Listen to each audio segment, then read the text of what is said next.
এটা ছিল প্রায় আজ থেকে ৬ মাস আগের ভিডিও। আমার মেয়ের মুখে প্রসাদের দিন। তখন ওর বয়স ছিল ৬ মাস। ৫ মাস পড়ার সাথে সাথেই আমরা ঠাকুরবাড়ি থেকে মুখে প্রসাদ দিয়ে দিয়েছিলাম। আমার হাসব্যান্ড বলেছিল ৩ টে ঠাকুরবাড়িতে মুখে প্রসাদ দেবে। যেহেতু ২ টো বাড়িতে দেয়া হয়ে গেছে। আর মানজনে খুব নামকরা জাগ্রত কালী মন্দির আছে। কালী মন্দির না ঠিক সব ঠাকুরই আছে এখানে। তো এখানে আমরা ৬ মাসের সময় মুখে প্রসাদ দিতে নিয়ে এসেছিলাম। আর আমি শুনেছি এখানে নাকি ভীষণ জাগ্রত ঠাকুর থাকে, যে যা মানত করে পূর্ণ হয়ে যায়। আর ওই যে ওইদিকে দেখো গাছে অনেক ঢিল বাঁধা আছে, তো যে যার মতো মানত করে, তো অনেকেরই পূর্ণ হয়। আর এই মন্দিরটা ছিল ওই অবধি, বাকিটুকুনি মানে লোকের মানত পূর্ণ হওয়ার পরে যে যার মানত করে পূর্ণ হয়ে যায়।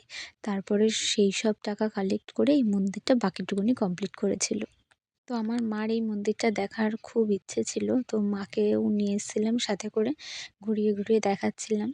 আর প্রতি শনি, মঙ্গল আর বৃহস্পতিবার এখানে প্রচুর ভিড় হয়, প্রচুর। প্রত্যেকের যে যার শারীরিক সমস্যা, মানসিক সমস্যা, বাড়ির সমস্যা, বিভিন্ন রকম সমস্যা নিয়ে মায়ের কাছে আসে। আর এখানে যিনি ব্রাহ্মণ পুজো করে তার ঘাড়ে নাকি ভর চাপে, তো তিনিই সব ওষুধপত্র দেন আর কি। যেহেতু সেদিনকে শনিবার ছিল, প্রচুর ভিড় ছিল। আর ওই দেখো মায়ের ঘাড়ে ভরও চলে এসছে, আর সবাই বসেছিল যে যার মতো।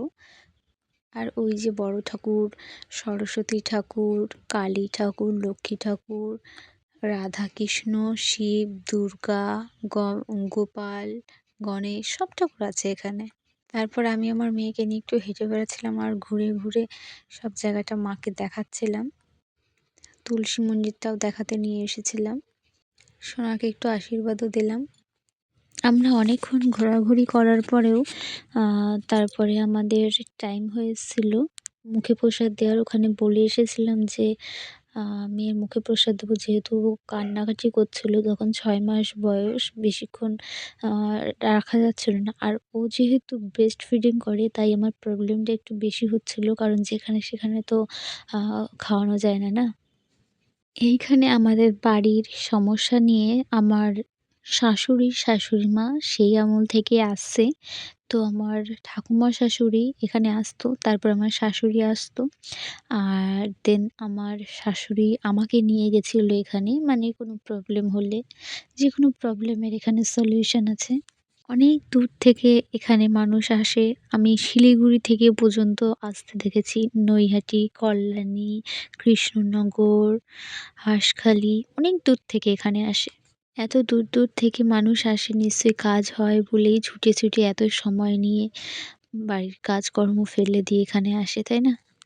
আর এদিকে আমার মেয়েকে খেলনা বাটি দিয়ে ভুলিয়ে ভুলিয়ে রাখার চেষ্টা করছিলাম, কারণ ওদিকে একটু মুখে প্রসাদ দিতে একটু টাইম লাগবে, কারণ যেহেতু পুজোয় বসে গেছে, ঠাকুরের ঘাড়ে বর এসছে। আমি, আমার মা, আমার শ্বশুর, আমার শাশুড়ি মা, মেয়েকে নিয়ে আমরা আগে চলে এসেছিলাম, আর আমার হাজব্যান্ড পরে এসেছিল। বাইরে খুব প্রচণ্ড বৃষ্টি হচ্ছিল, তো বৃষ্টিতে আটকে গেছিলো, যার কারণে আসতে একটু লেট হয়ে গেছিলো। আর এদিকে তো আমরা বসে থাকতে থাকতে বিরক্ত হয়ে যাচ্ছিলাম, কারণ আমার মেয়েও কিছুতে থাকতে চাইছিল না, ওর খাবারও আনেনি। এখানে জানো তো আর একটা জিনিসও হয়, মানে যেসব মায়েদের বাচ্চা কাচ্চা হয় না, তো এখানে আসলে সেটাও নাকি সম্পূর্ণ হয়। আমার নিজের মাসি শাশুড়ির বাচ্চা কাচ্চা হতো না, তো এখানে এসে ওনার ছেলে হয়েছিল। তো এটা আমার শোনা কথা। তারপর ওই থেকে আমাদের ডাকলো মুখে প্রসাদ দেওয়ার জন্য, বলল যে এখন দেয়া যাবে, চলে এসো। তো তারপরে মেয়ের খুব জল তৃষ্ণা পেয়েছিল, জল খাইয়ে দিলাম। আর ওখান থেকে ব্রাহ্মণ বলল যে মা দেখতে পারবে না, মানে আমার মেয়েকে যখন মুখে প্রসাদ দেওয়া হবে তখন নাকি আমি দেখতে পারবো না। এইদিকে আমার মেয়ে তো ছোটোবেলা থেকেই, মানে ২ মাস পর থেকেই একটু বীভৎস দেখতে, যাদের বা কালো তাদের দেখলেই কেন জানি না ভীষণ কান্না করে উঠতো। এই লোকটাকে দেখেও কান্না কিছুতেই থামাতে চাইছিল না। আর ওইদিকে আমি মুখে প্রসাদ দেওয়া দেখতেও পারবো না। আমার বারে বারে মনে হচ্ছিল যে আমার মুখে প্রসাদ দেওয়ার দরকার নেই, আগে ২ বার দেওয়া হয়ে গেছে, আমি দৌড়ে গিয়ে মেয়েকে নিয়ে আসি। এত্ত কান্না করছিল। তারপরে কোনো মতে প্রসাদ আর জল খাইয়ে দিয়ে তাড়াতাড়ি আমার শাশুড়ি মা নিয়ে আসলো আমার কাছে। আমি তোর কান্না দেখে আর কান্নাই থামাতে পারি না। এখন আমার মেয়ের বয়স ১ বছর হয়ে গেছে। এখনও আমার মেয়ে যারা একটু কালো দেখতে বা একটু বীভৎস দেখতে স্বাভাবিক। ছোট বাচ্চা ভয় পাবেই, আমরা বড়রাই ভয় পেয়ে যাই। তারপরে মুখে প্রসাদ দেওয়া হয়ে গেছে, তখন দেখি ওর বাবা চলে এসছে। ওর বাবা তো পাগলের মতো হয়ে গেছিল মেয়ের কান্না দেখে।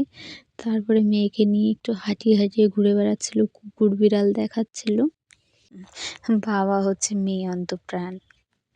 সে আমার মেয়ের বাবা হোক বা যে কোনো বাবাই হোক। তারপর তাড়াতাড়ি বাড়ি চলে এসেছিলাম যেহেতু সকলের খিদে পেয়েছিল। তারপর বাড়ি এসে শুক্তো রান্না করেছিলাম, যেটা আমার ভীষণ ফেভারিট। রান্না করতে একটু সময় লাগে, ঝামেলা হয়, কিন্তু খেতে খুব সুন্দর লাগে। আর এভরি স্যাটারডে আমাদের বাড়িতে শুক্তো নয়তো পনির, এই দুটো মাস্ট থাকবেই।